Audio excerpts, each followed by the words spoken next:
NetsBoy, so let's hear what he has to say. His name is NetsBoy, he thinks the world is all over when the Nets just can't play. What up, Net fans? NetsBoy here, bring your latest in your Brooklyn Nets news.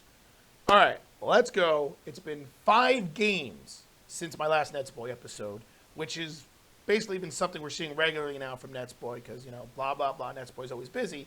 But that's all right because, I'm pretty much always touching upon the major points of these games and what we're seeing. But during that stretch of games, the Nets did more of the same. They continue to do what they've been doing all year, which is beating the teams that they should be beating and losing to the teams that are in the, upper tier of the league. And, to me, upper tier is top 3 seed in either East or Western Conference. Maybe you could argue, top 4 in each conference because, those are the home teams in the playoffs. But I like to think top 3 is kind of where you fit in both conferences. So, something like that. And, more of the same from the Nets. The Nets went 4-1 during that stretch of games, and their only loss came to the currently now in first place in the Western Conference, Phoenix Suns. And that was a game that was just very disappointing. I said last NetsBoy episode that was going to be a good barometer to this Nets team, about how good are they actually going to be. Are they going to be able to beat the better teams? Because, so far this year, the only team in that top tier that they've beaten so far has been technically the Wizards, though I don't really believe the Wizards will be a top 3 seed at the end of the year. So I don't really count that as a, as a top team win for the Nets. So they still haven't really done it, right? They've lost to the Bulls, they've lost to the Heat, they lost to the Bucks, they've lost to the Suns now, they've lost to the Warriors. Like, these are the teams, those are like literally their losses. And then they lost to the Hornets for some reason. But other than that, they're still not beating any good teams. So that Suns team was a disappointment. The only good thing that I really took away was that the Nets didn't give up. They were down by 20, twice, and they battled back against the Suns and made it within one, cut it to single digits and had a chance at the end to really cut it close. But at the end of the day, you can't go down 20 points to a team like the Suns that, Chris Paul is great. Devin Booker is phenomenal. They have great chemistry. Their whole team knows what they're doing. They know their roles. They have good defenders. It was just, you can't do it. So I was not surprised that they ended up losing that game. I was just disappointed on how they lost. But I had a little bit of okay when they came back. At least they didn't fold and give up like they've done in the past. So it's whatever. But the Nets, though, still had some good wins during that stretch. A great blowout victory against the Celtics, which was great. And a very hard-fought, one of the better games I've seen in a long time, grinded-out win against the Knicks, in which, as we all know, the Nets won on free throws by James Johnson. But, that was a hard-fought game. I will say this. If you're up 16 in the second half and you're supposed to be one of the best teams in the NBA, you can't let the other team come back and take the lead. Granted, I think the Knicks are a very solid team. They should definitely make the playoffs this year, though I'm not sure where they're going to finish. If they're going to finish anywhere around the 6th seed to, the 8th seed, that's kind of where I picture them, between 6 through 8 somewhere. But they're a tough team, and they always play hard. So, I wasn't shocked that the Knicks came back into that game and made it a really close game at the end. But at the same time, if you're the Nets, you've got to, at some point, put some teams away when you're up by double digits in the second half. But once again, that's something else this Nets team likes to do. They like to let teams back into games in addition to not being able to beat the good teams. So it is what it is. Listen, a win is a win. They ended up winning the game, and now they're 15-6. And they're still in first place in the Eastern Conference. They're still doing what they're supposed to do, beating the teams that they should beat. And I think the best takeaway from that Knicks game is what we saw from James Harden, right? James Harden, before the game, had this statement, I'm still trying to figure out whether I should shoot, pass, what I should do. Look, To me, it's really simple. The way this Nets team is currently constructed, without Kyrie Irving, and now with Joe Harris being out for 2 months because he had ankle surgery, James Harden needs to score first. I know he wants to be considered unselfish and get his teammates involved. I understand that. But this Nets team does not have the offensive firepower it did last year when you had Kyrie Irving and Joe Harris healthy. James Harden needs to score at least 25 points a game for this Nets team to be at the top and stay at the top and beat the better teams in this league. We know Kevin Durant is going to give, 30 points a game probably, 28 to 30 points a game. But this team just doesn't have enough offensive consistency to not have James Harden score at least 20 to 25. So James Harden needs to be aggressive and needs to do what he did against the Knicks, which was look for his shot. And look, you got to just do what the defense gives you. The Knicks were giving James Harden the opportunity to score. They were thinking he was going to pass more. If you can get to the basket and finish like the way James Harden did, you got to do that. If they're going to give you the step back three, you've got to do that. Don't force it, but if you see the defense giving you that opportunity, you got to be aggressive and take it. If they start playing you more aggressively, then you facilitate. You got to read what the defense is doing, and that's something that James Harden in the past has always been good at. But for some reason, he had this mental block that he had to get everyone else involved first. Not the way this team is, James. You figured it out with the Knicks. I want to see more of that James Harden from the Knicks. He scored 36 points in that game, and he still had like 7 assists. That's what I want to see from James Harden. The way this team is, you need to be a score-first point guard and then facilitate. And if you start scoring, the teams will start guarding you, and then you facilitate, and Kevin Durant's going to be knocking down loads of shots. Patty Mills will be knocking down loads of shots. LaMarcus Aldridge will be knocking down shots. You'll get the assists. You'll get everyone involved. But the way this team is constructed, James Harden needs to be a scorer first. And we saw that in that Knicks game. And also, look, Kevin Durant didn't play well in that Knicks game either until the fourth quarter. He was mediocre until the fourth. And that's another thing.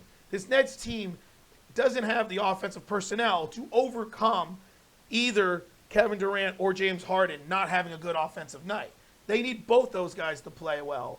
And we saw that in the Knicks game. So I want to see more of that from James Harden. It was great to see. Great win. And like I said, the Nets 15-6 and look sharp through the last 20 games. Now, my only real negative that I have to say, well, I've had a couple of negatives, but my big negative that I want to address is this whole Blake Griffin, Paul Millsap situation. Listen, I get why Blake Griffin was benched. He has not played well this year, at least offensively. And as Steve Nash says, he likes to see what he's really got with his team, wants to give other players opportunities, and that's what he's doing. But listen, Paul Millsap is just garbage. I mean, this is not the same guy from, 2-3 years ago, let alone obviously like back when he was an all-star. Like, he's just not. He looks slow. He's not getting rebounds the way he was supposed to. I mean, this was the guy that's supposed to be like a great rebounder. We haven't really seen it. He's supposed to be a great defensive player. Haven't really seen it. He's supposed to knock down the three-point shot. Really haven't seen it. He's supposed to have a low post presence. Really haven't seen it. I haven't seen anything from Paul Millsap these last couple stretch of games that he's been in the rotation that makes me say that this guy should be in the rotation over Blake Griffin.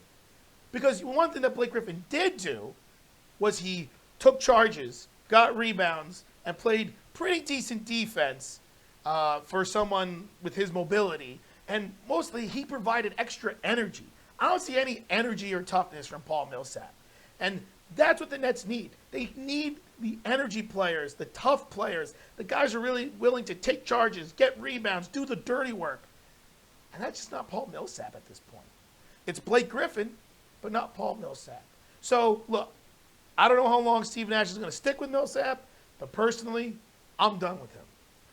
I actually think the Nets should waive him at this point because I don't even think he has any true value as a depth piece. When Nicholas Claxton comes back, he should be buried in the depth chart. I like James Johnson more as the small ball 5 or a power forward.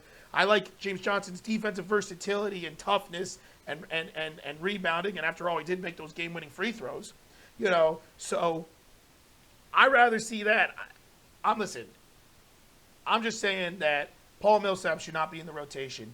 And I feel like a player like Paul Millsap's not going to like not being in the rotation because that's the way he is. If you remember, Paul Millsap didn't sign until like right before training camp because he was waiting for a big contract and then also said, I wanted a big contract and a consistent role with the team. Well, guess what, Paul? You are not worth any of that. There's a reason why teams did not give you a contract, and there's a reason why teams were not willing to give you an opportunity to play. And that's why you defaulted to just ring chase by coming to the Nets because you're not good. You're not. And look, I'm not going to sit here and say that Paul Millsap won't have a game or two where he looks like the old Paul Millsap and can score like 14 points and get like 8 rebounds and make, be 4 from 5 from 3. I'm not saying he's not capable of that. I'm saying at this point, he should be the odd man out, not Blake Griffin. And I don't know how much more Steve Nash is going to stick with him. But Steve Nash is all about opportunity and he wants to give the guy a chance. I get it. But I don't like it. I think that, Steve Nash is doing Blake Griffin dirty. I think based off of what Blake Griffin did for the Nets last year, primarily, the way he came in and was a huge spark plug and was a huge player for them, I think Blake Griffin should be getting the benefit of the doubt right now and getting a chance to play through some of his issues instead of throwing Paul Millsap up there who doesn't contribute at all. Just a personal opinion of mine. Just want to say it. But I will say that I feel like Steve Nash has done a good job by getting Cam Thomas in the rotation. If you remember, NetsBoy's polled prediction at the beginning of the year was that before the All-Star break, Cam Thomas was going to be a rotational player. And I said that because I felt that injuries were going to happen, which they are. Joe Harris out for 2 months. And when Thomas gets an opportunity, I feel like he was going to play really well and grasp it. And we've seen that so far. Granted, it's only about 12 minutes a game. I'm loving that Steve Nash is saying, you know what? If we're going to start Patty Mills, we need a little bit more oomph in our offense in the second unit. Let's let Cam Thomas get a chance. And Thomas has done very well. He's not a three-point shooter like Joe Harris or Patty Mills, but he's a scorer. And in a team in a second unit where the offense is a little especially when you take LaMarcus Aldridge out of the second unit now and starting, you need a player who can give you buckets in that second unit. And I'm loving Cam Thomas in that role. I'm loving what I'm seeing from him. So I approve of that. So let's see what happens moving forward now for the Nets. Hopefully Nicholas Claxton can come back soon because I feel like the Nets really could have used him in that Suns game, that's for sure. And I feel like they could really use his defense and energy. And maybe he's the one that comes in and Paul Millsap gets knocked out of the rotation. Who knows? We'll see what happens. But now let's quickly take a look at the next couple games for the Nets before we wrap up this episode. So the next game is Friday night against the Timberwolves at home. Gotta win that game. Timberwolves are a joke. Gotta win that game, Nets. There's no reason why you don't win that game. Then they have a back-to-back Saturday night against the Bulls. Once again, a great barometer game. Nets lost to the Bulls earlier. The Bulls, I believe, are the 3 seed in the East right now, or the 4 seed, 3-4 seed, something like that. They're right around there. Nets need to win that game.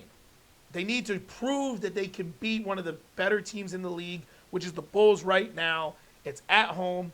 Yes, it's on a back-to-back, and that's going to be, the one reason why people will cop out and say, like, the Nets aren't going to win that game. But in my opinion, they've got to win that game. They've got to start beating these better teams and proving themselves as one of the elite teams in the NBA. So they've got to win that one. It's going to be a tough game. We'll see what happens. Then they got the Mavericks, which we know is, I think, like the 4 seed in the West right now. We know how good Doncic is. The Mavericks, to me, are a true playoff team in the West. I don't know if I put them in that top 3 category in the West, but they're one of the better teams. So that's another good game to see where the Nets are, because they should win that game as well. It is in Dallas, though, so that could be a toss-up game as well. But once again, I think the Nets should win that game. And then they got the Rockets after that, one of the worst teams in the NBA. And then they have a game against the Hawks, a team that's still trying to find their footing, in which the Nets beat earlier in the year. But the Hawks, to me, are still a very dangerous team. So the next 5 games, there's a chance the Nets could lose 2. But I really think they should go 4-1 again the next 5. I really think that they are the better team out of all those teams. So I'm going to say a 4-1 stretch the next 5 games, which is what they just did and what they did before. That seems to be what they're doing. They like to go 4-1 their last 5 games, the next 5 games. That's what I think should happen for this Nets team. And if they do that, I think they'll be in good shape because then they'll be 19-7 and continue to establish themselves as probably the best team in the Eastern Conference. So let's hope that's what they do, and that's what they should do. All right, let's wrap up this episode. Let me know what you guys think about everything, about what you saw from the Nets' last 5 games, the Celtics game, the tough loss against the Suns, the great hard-fought win against the Knicks. If you agree with me that Paul Millsap should be out of the rotation, and give Blake Griffin the opportunity again. If you like the Cam Thomas is in the rotation, all these things. Let me know what you guys think about everything. Let's keep our eyes open to the next NetsBoy episode. Once again, who knows when it will be. Just keep your eyes open. I do these when I can, people. So until then, this is NetsBoy saying, hey, I'm okay. I'm content with everything. It's more of the same from the Nets, which has been pretty good so far. And signing off.